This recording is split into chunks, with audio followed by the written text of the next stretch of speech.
Mapping of the ocean floor. Detailed research of the ocean configuration revealed that the ocean floor is not just a vast plain, but it is full of relief.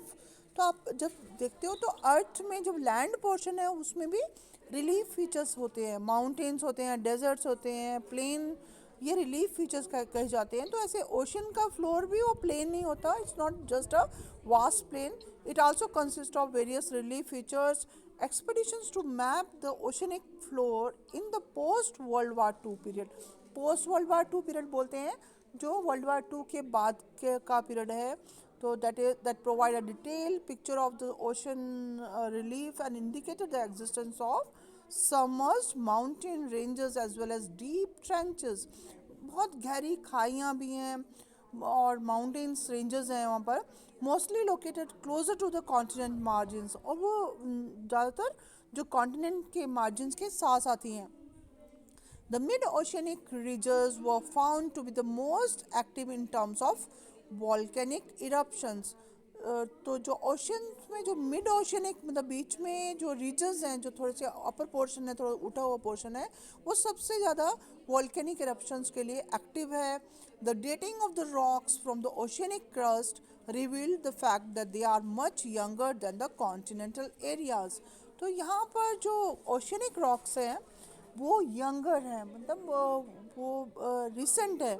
आप जब जो mountains के बारे में भी पढ़ते हो तो यंग फोल्ड माउंटेन्स के बारे में पढ़ते हैं, जो Himalayans are young fold mountains, और अरावली जो है वो ओल्डर माउंटेन्स है इंडिया में, और वो बहुत पुराने हैं, तभी वो वेदरिंग ऑफ रॉक्स के कारण वो लो हाइट के हो गए हैं. और जो यंग फोल्ड माउंटेन्स हैं जो हिमालयन रीजन्स के हैं, they are of much higher altitude के हैं वो. तो इसलिए यहाँ पर भी आप पढ़ रहे हैं कि जो ओशन का जो माउंटेन्स हैं they are of younger than the continental areas. Rocks on either sides of the crest of oceanic ridges and having equal distant locations from the crest were found to have remarkable similarities both in terms of their constituents and their age. तो यहाँ पर देखिए जो oceanic रीजस की जो crest है उसके जो दोनों साइड में जो रॉक्स हैं तो वो कैसी हैं, वो एक सिमिलरिटी शो कर रही हैं, एक जैसी हैं एज वाइज और जो कंपोजिशन वाइज. तो इट शोज कि they are belonging to somewhat of they are similar type ocean floor configuration. In this section, we shall note a few things related to the ocean floor configuration that help us in understanding of the distribution of continents and oceans. तो यहाँ पर हम इसको पढ़े chapter 13 में, इसको detail में पढ़ेंगे. Ocean floor relief in chapter 13. Now, ocean floor may be segmented into three major divisions based on the depth as well as the form of relief.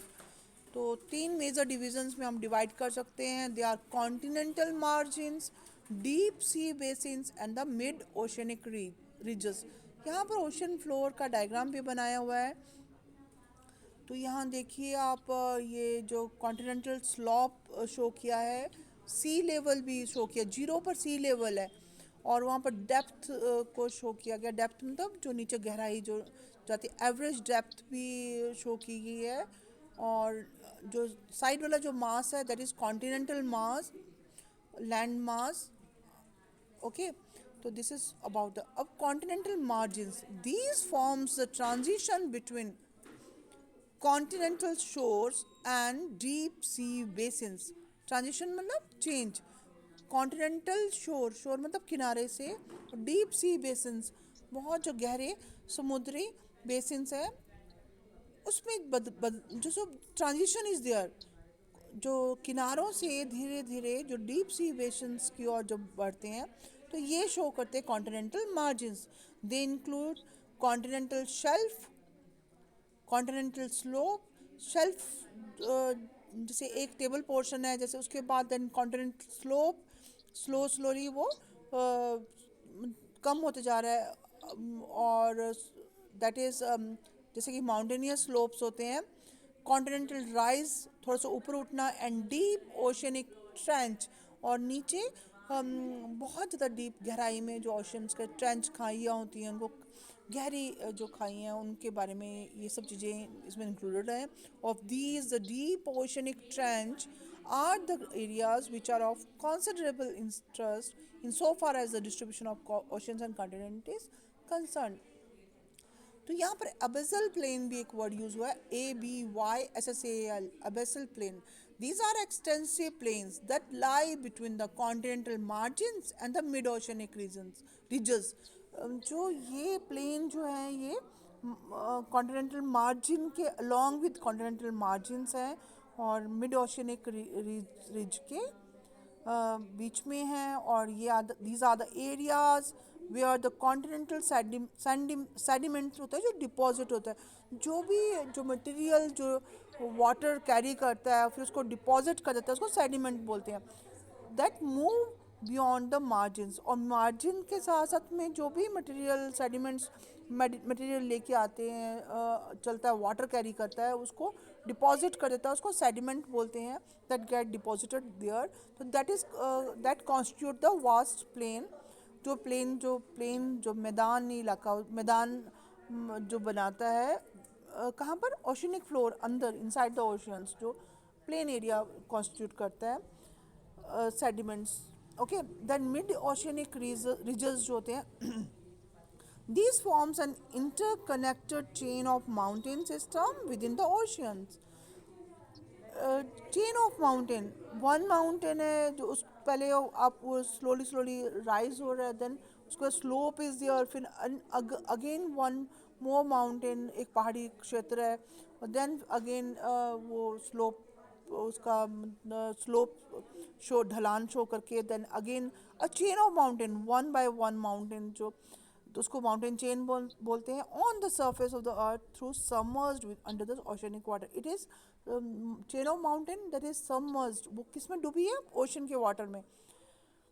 It is characterized by central rift system at the crest, एक बीच का जो rift system है crest पर, और अ fractional plateau table land है पठारी प्रदेश जो समवट लेस हाइट का है, and flank zone all along its length. The rift system at the crest is the zone of intense volcanic activity. As you already know कि volcanic eruptions ज़्यादातर यहाँ से होते हैं, यहाँ पर volcanic activities ये they are active. In the previous chapter you may have been introduced to this system of this type of volcanoes as mid-oceanic volcanoes. So this is about the mid-oceanic ridges, then distribution of earthquakes and volcanoes. तो यहाँ पर आप देख रही हैं study the map showing the distribution of seismic activities. Seismic मतलब that is related to earthquake and volcanoes given in figure 4.2. You will notice a line of dots in the central part of the Atlantic Ocean. Atlantic ocean के जो central part में आप एक line of dots देखते हो almost parallel to the coast line. ये जो line of dot है डॉट्स हैं इनकी लाइन है पूरी, ये कोस्ट लाइन तटीय रेखा के बिल्कुल पैरेलल है. It bifurcates a little south of the Indian subcontinent with one branch moving into East Africa and the other meeting a similar line from Myanmar to New Guinea.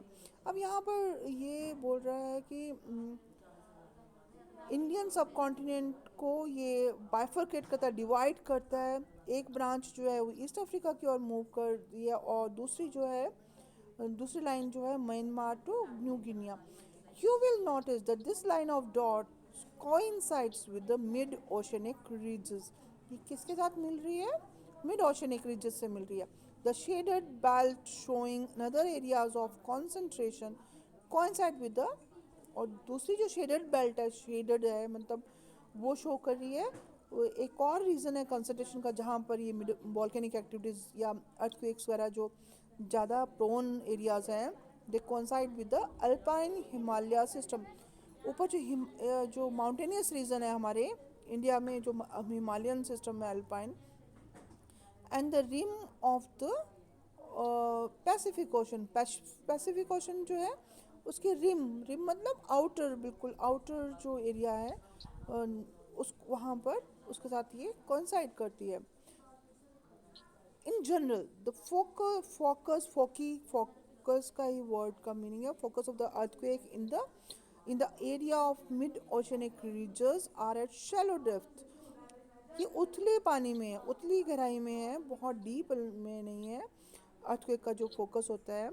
Whereas along the alpine Himalayan belt as well as the rim of the Pacific, और जो earthquakes हैं they are deep seated ones. Earthquakes जो है वो बहुत ज़्यादा गहराई से अराइज होते हैं यहाँ पर.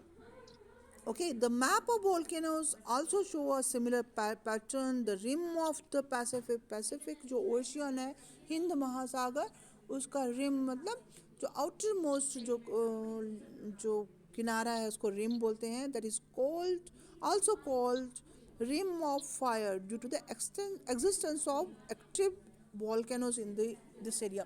इसको रिम ऑफ फायर भी बोलते हैं क्योंकि यहाँ पर बहुत ज़्यादा एक्टिव वॉल्केनोज की एग्जिस्टेंस है. मतलब यहाँ पर मोर एंड मोर और वॉल्केनो प्रोन एरियाज हैं. तो next concept of C floor spreading. तो यहाँ पर ये देखिए आप डायग्राम में यहाँ पर शो किया है, रिंग ऑफ फायर शो किया है 4.2 में. देन यहाँ पर ये डॉट डॉट शो किए हैं दैट जो जहाँ पर distribution of earthquake is there. तो यहाँ डीप अर्थक्वेक जोन कौन से हैं, शैलो और हॉटस्पॉट्स कौन से हैं. तो यहाँ पर आप कॉन्टिनेंट्स को देख रहे हैं, डिफरेंट कॉन्टिनेंट्स को, जहाँ पर कॉन्टिनेंटल एरियाज जहाँ पर ये they are the belt of these earthquakes and okay. Yeah, here you just got the concept available at the time Wagner put forth his concept of continental drift. The mapping of the ocean floor and the paleomagnetic studies of rocks, जो magnetic fields वगैरह का जो magnetic fields जो affect करती हैं अर्थ की जो में रॉक्स को अफेक्ट करती हैं, इसको यहाँ से अगर आप स्टडी करेंगे palaeomagnetic studies of rocks from oceanic region, कहाँ से, जो ओशियन के रीजन्स में है, they revealed the following fact. तो ये चीज़ें बताती है. It was realise that all along the mid oceanic regions, इनके साथ साथ जो मिड ओशियनिक रीजन्स हैं, इनके साथ साथ volcanic eruptions are common and they bring huge amount of lava to the surface of this area. और बहुत सारा लावा भी निकालते हैं और वो डिपॉजिट भी होता है. द रॉक्स इक्विडिस्टेंट, बिल्कुल इक्वल डिस्टेंस पर हैं on either sides of the crest of mid oceanic regions. जो ओशंस के जो मिडल पोर्शन में जो रीजन्स हैं, तो ऊंचाई जो माउंटेनियस रेंजेस हैं जो थोड़ी सी हाइट पर हैं, उनके इक्वल डिस्टेंस पर there what is shown remarkable similarities in terms of period of formation, chemical composition and magnetic properties. तो ऐसी रॉक्स जो मिड ओशनिक रीजन्स के बराबरी दूरी पर हैं, तो वो एक तरह की ओरिजिन शो करती है कि कहाँ से वो अराइज हुई हैं. एक तरह की उनकी केमिकल प्रॉपर्टीज़ हैं और उनकी मैग्नेटिक प्रॉपर्टीज़ भी सेम है. Rocks closer to the mid oceanic regions have normal polarity and are the youngest. ये यंग हैं, एज वाइज यंग है, मीन्स कि वो रिसेंटली फॉर्म्ड हुई हैं. The age of the rocks increases as one moves away from the crest. जैसे जैसे crest से दूर जाते जाते हैं तो वो उनकी एज जो है वो ज़्यादा होती जाती है. It means they are older one. Okay, the ocean crust rocks are much younger than the continental rocks. जो ocean में जो crust rocks है, crust मतलब जो upper portion of जो earth surface, वो they are much younger than the continental rocks. Continental rocks जो है they are older origin. जो रॉक्स की फॉर्मेशन आप माउंटेन्स की फॉर्मेशन या रॉक्स की फॉर्मेशन हम पढ़ते हैं, इसकी भी स्टडी है. तो इसमें कैसे young fold mountains are created.